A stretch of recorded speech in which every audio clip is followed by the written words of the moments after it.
Ang Lumen X ay ang drogang sumisira sa buhay ng mga kabataan niya. At itong nakatalikod na to,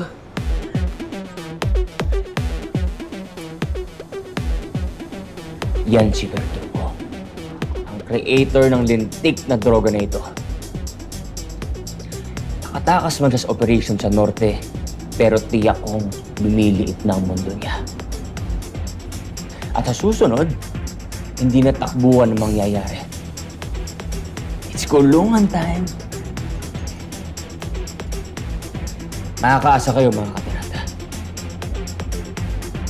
As always.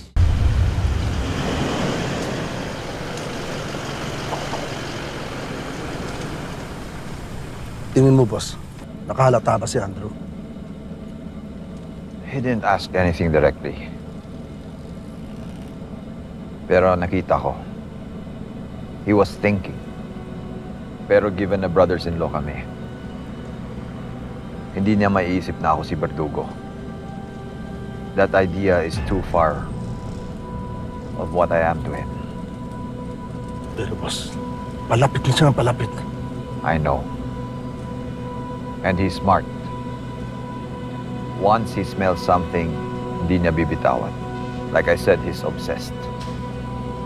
Kung hindi siya titigil, mas lalo tayo. Boss, hindi pwedeng huminto ang operasyon natin. Boss, hindi sa pinangungunahan kita.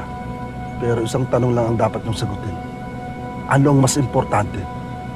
Si Andrew o ang negosyo mo? Wait. I-check niyo na lang yung bagong batches ng Lumenex. Hindi kayo sasama? I don't want to be late for my meeting. May tiwala naman ako sa inyo ni Lisa.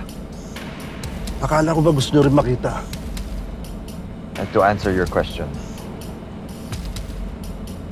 walang ibang mas mahalaga sa akin kung di ang mag-iina ko at yung negosyo na bumubuhay sa amin. Find a way to get rid of him. No trace, no noise. My pleasure, boss.